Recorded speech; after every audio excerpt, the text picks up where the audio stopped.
Now, in further continuation from variations from Mendel laws, I have told you that there are two laws which show variations from the laws of Mendel. The first one was for incomplete dominance and that we discussed.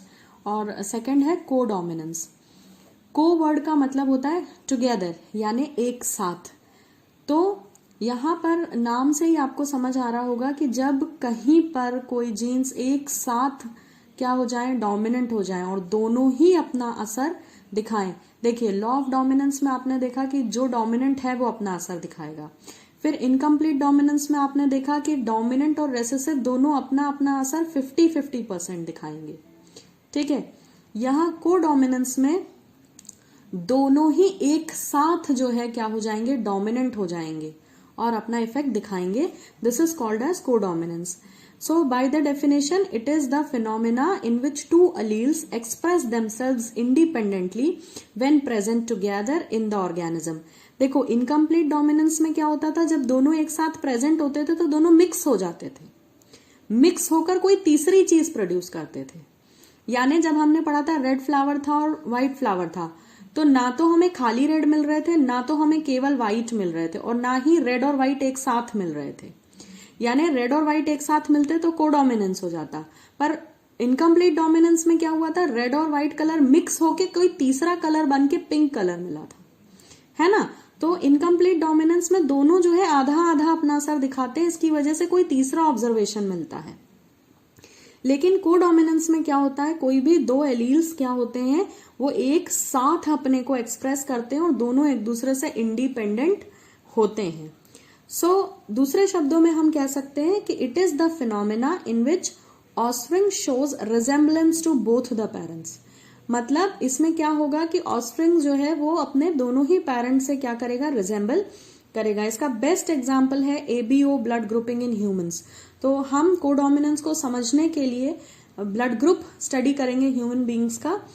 ये हमारा major example है. NCERT में भी यही example दिया हुआ है, blood grouping of human beings for explaining codominance.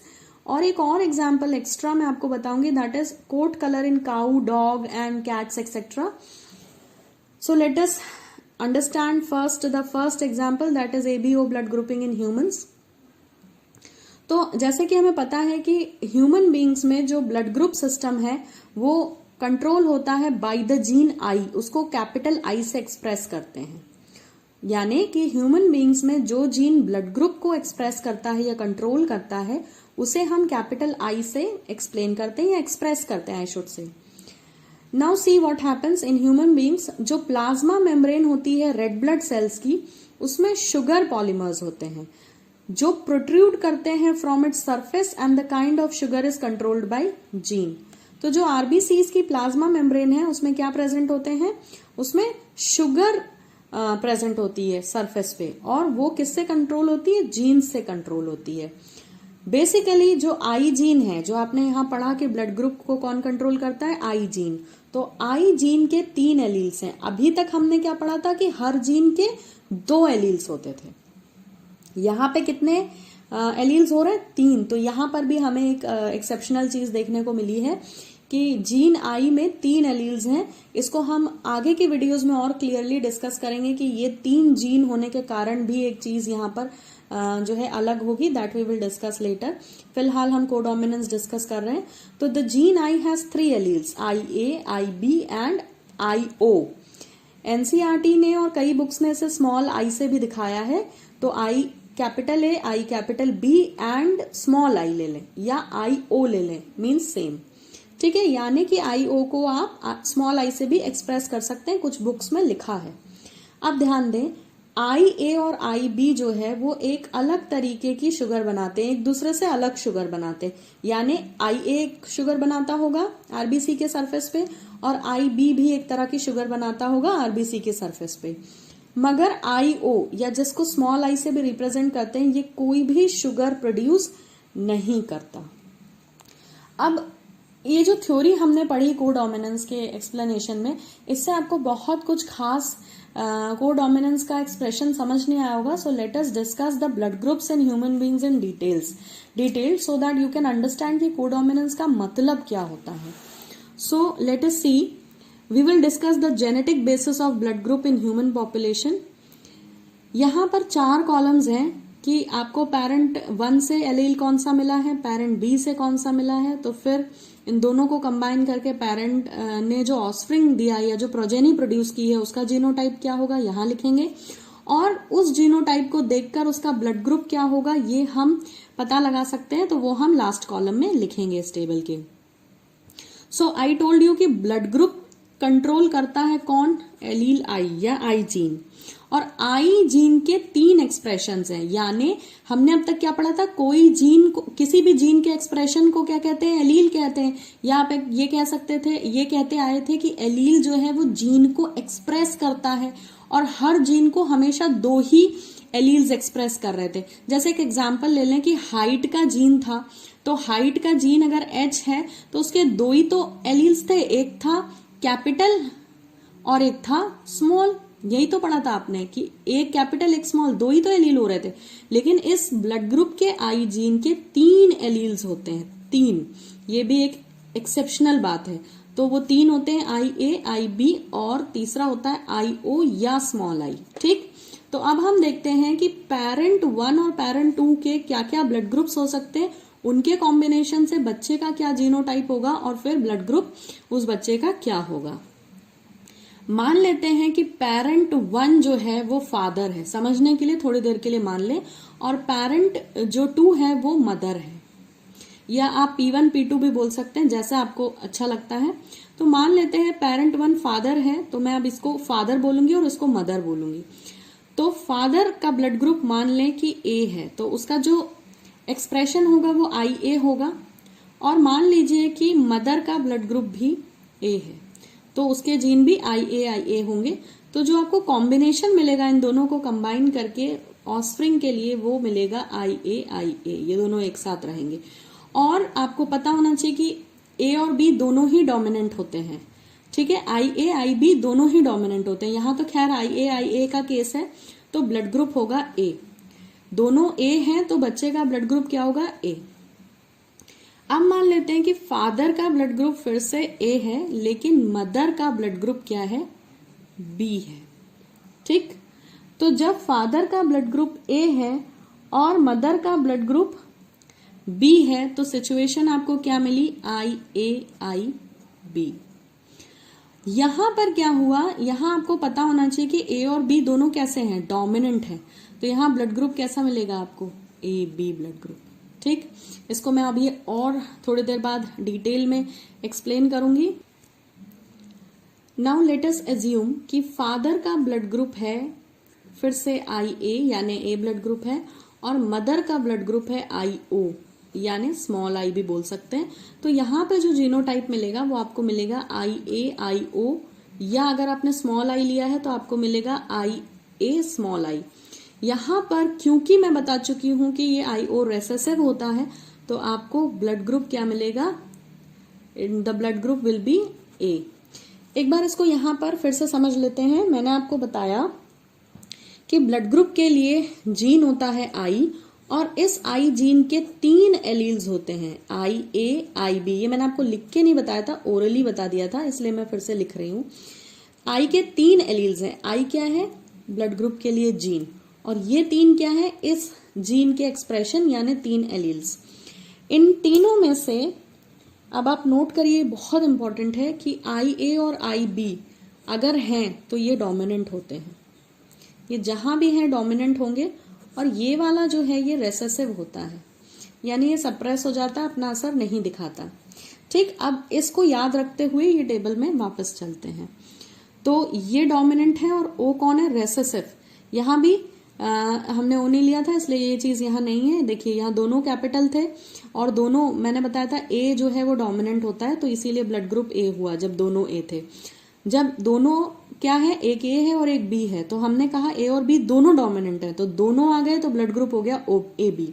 ठीक है, इस पर जो है स्टार लगा लें, बाद में डिस्कस करना है। तीसरा केस लिखा कि ब्लड ग्रुप है A और फादर का और मदर का है क्या, O यानी IO। तो ये क्या होगा, A तो डोमिनेंट है और O रेसेसिव होता है, IO रेसेसिव होता है, तो ब्लड ग्रुप क्या हो जाएगा, सिर्फ I। ठीक, ओ अपने आप को एक्सप्रेस नहीं करेगा। अब आप देखें, अगर फादर है ब्लड ग्रुप बी और मदर है ए, तो आपके गैमीट्स क्या हुए, आई बी आई ए, और ब्लड ग्रुप फिर से क्या हुआ, ए बी। अब एक काम करें, इस पर भी स्टार मार्क करें, बाद में डिस्कस करना है इसको। फिर देखें, अब फिर से फादर है ब्लड ग्रुप बी, मदर भी है ब्लड ग्रुप बी, जीनोटाइप हो जाएंगे आई बी और ब्लड ग्रुप होगा बी, क्योंकि दोनों कैपिटल आ गए तो बी ब्लड ग्रुप हो जाएगा। अब यहाँ पे स्पेस नहीं है तो मैं इस टेबल को नीचे कंटिन्यू करती हूँ। मान लेते हैं कि अब फादर है फिर से ब्लड ग्रुप बी और मदर है ब्लड ग्रुप ओ यानी आई ओ, तो जीनोटाइप क्या हो जाएगा, आई ओ। ओ तो रेसेसिव होता है तो बी अपने आप को एक्सप्रेस करेगा और ब्लड ग्रुप क्या हो जाएगा, बी।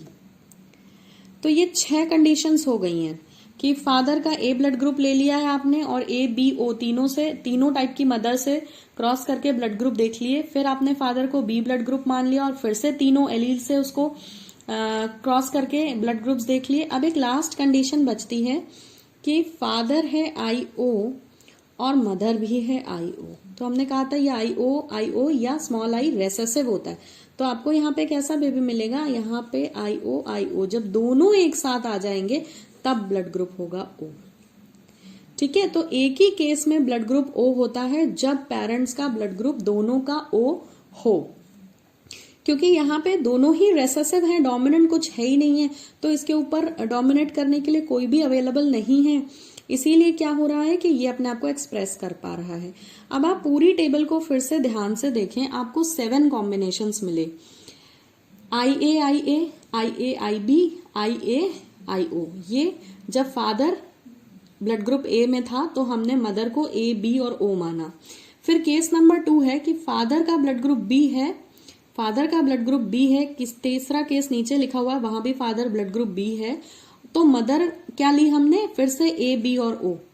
ठीक है, तो ये 6 केसेस हुए और लास्ट 7th केस है कि फादर को हमने ओ ब्लड ग्रुप माना और मदर को भी ओ माना। तो ये 7 कॉम्बिनेशंस पॉसिबल हैं इन 3 एलील से। तो जहां मैंने स्टार मार्क किया है वहां पे ध्यान दें कि आपको ब्लड ग्रुप क्या मिला, ए बी मिला, कहीं पे भी सिर्फ ए और सिर्फ बी नहीं मिला है।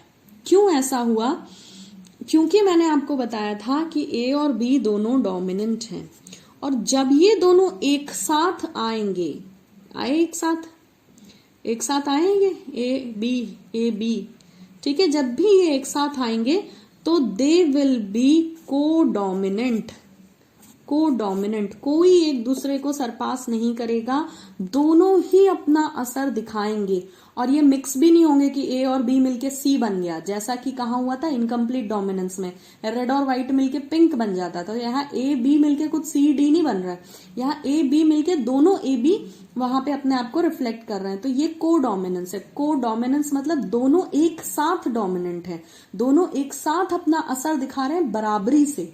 ठीक है, ना तो कोई किसी के ऊपर डोमिनेंट है, कोई रेसेसिव है, ऐसा भी नहीं है, दोनों मिक्स होके कोई तीसरी चीज भी नहीं बना रहे, जैसा इनकम्प्लीट डोमिनेंस में रेड और व्हाइट मिलके पिंक कलर दे देते थे। यहाँ पर क्या है, ये दोनों ही अपने आप को इंडिपेंडेंट एक्सप्रेस कर रहे हैं, ए और बी दोनों प्रेजेंट है और दोनों ही अपना असर दिखा रहे हैं, इसलिए ब्लड ग्रुप ना तो केवल ए है, ना तो केवल बी है, ना तो कोई नया सी बना इनके मिक्स होने से, बल्कि दोनों की प्रेजेंस के कारण ब्लड ग्रुप हो गया ए बी। ये लास्ट केस और हमें डिस्कस करना है, तो जो आपको मैंने स्टार मार्क करके दिए थे पिंक कलर से, वो दोनों ही कंडीशंस कोडोमिनेंस की एग्जांपल थी। ये जो लास्ट सिचुएशन है ये बताती है कि जो रेसेसिव जीन है अगर वो एक साथ आया तो ही आपको ओ ब्लड ग्रुप मिलेगा। तो आई होप कोडोमिनेंस आपको ह्यूमन ब्लड ग्रुप जेनेटिक्स में समझ आया होगा। Now we will discuss our next example, that was the coat colour of cow और डॉग्स वगैरह में जो आपको 2-2 कलर के बेबीज देखने को मिलते हैं कि बेबी ब्लैक है और उसकी बॉडी पे व्हाइट पैचेस हैं, या बेबी व्हाइट है और उसकी बॉडी पे ब्लैक पैचेस हैं। तो ऐसा क्यों होता है?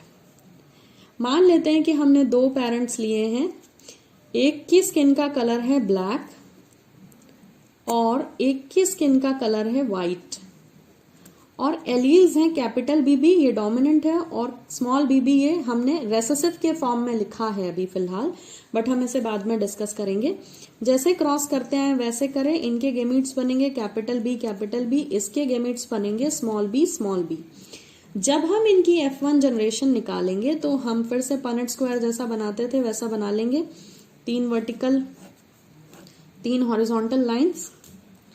अब आप क्या करें, इन दोनों को यहां लिख लें और स्मॉल वालों को यहां लिख लें। मान लेते हैं कि ये मेल गैमीट्स हैं और ये फीमेल गैमीट्स हैं, ठीक है। अब आप इनके क्रॉस कराएं और तो आपको क्या मिलेगा, कैपिटल बी स्मॉल बी, फिर से कैपिटल बी स्मॉल बी, फिर कैपिटल बी स्मॉल बी। तो आपको क्या मिला है, ये कंडीशन अगर लॉ ऑफ डोमिनेंस की होती तो आपको सारे के सारे जो काऊ या डॉग जो भी आप इसे मान रहे हैं स्पीशीज, वो सब के सब आपको ब्लैक मिले होते, प्योर ब्लैक। क्यों? क्योंकि ये जो है बी इसमें डोमिनेंट है ना, एक लेटर डोमिनेंट आया है और एक लेटर डोमिनेंट आता है तो ये डोमिनेंट हो जाते हैं, लेकिन ऐसा नहीं है यहाँ पे। दूसरी कंडीशन, अगर ये लॉ ऑफ क्या होता, लॉ ऑफ इनकम्प्लीट डोमिनेंस होता तो आपको ब्लैक और व्हाइट मिक्स होके कुछ ग्रेइश शेड मिलता, ऐसा भी नहीं मिल रहा है। यहां पर एक्चुअली क्या मिल रहा है कि ब्लैक और व्हाइट दोनों ही कलर अपने आप को एक्सप्रेस करेंगे, क्योंकि ये कोडोमिनेंस का एग्जाम्पल है। तो F1 जनरेशन है आपकी, ये गैमीट्स थे और ये थे पेरेंट्स। तो कैटल्स में जो पैचेस दिखते हैं या 2 कलर की जो स्किन दिखती है, उसका बेसिक रीजन ये है कि ये दोनों ही एलील्स अपने आप को बराबर एक्सप्रेस करते हैं। तो बी कैपिटल आने से क्या कलर दिखेगा, ब्लैक पैचेस, क्योंकि बी किसके लिए था, कैपिटल बी ब्लैक कलर के लिए था, और स्मॉल बी से क्या आ जाएंगे, व्हाइट पैचेस। तो ये क्या हो रहा है, this is again an example of codominance. So due to the appearance of both capital and small b, as both are expressing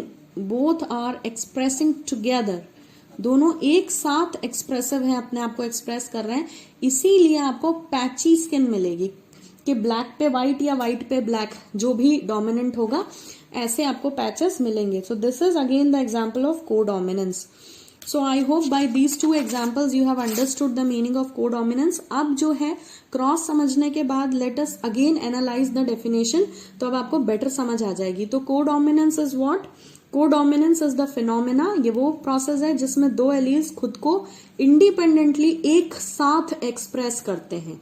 They are present together in the organism and they express themselves together. तभी blood group AB था, दोनों ही ए और B dominant थे और एक साथ अपना असर दिखा रहे थे। तो I hope by these 2 examples, ABO blood grouping system and coat colour of cow and dogs and other animals, codominance is clear.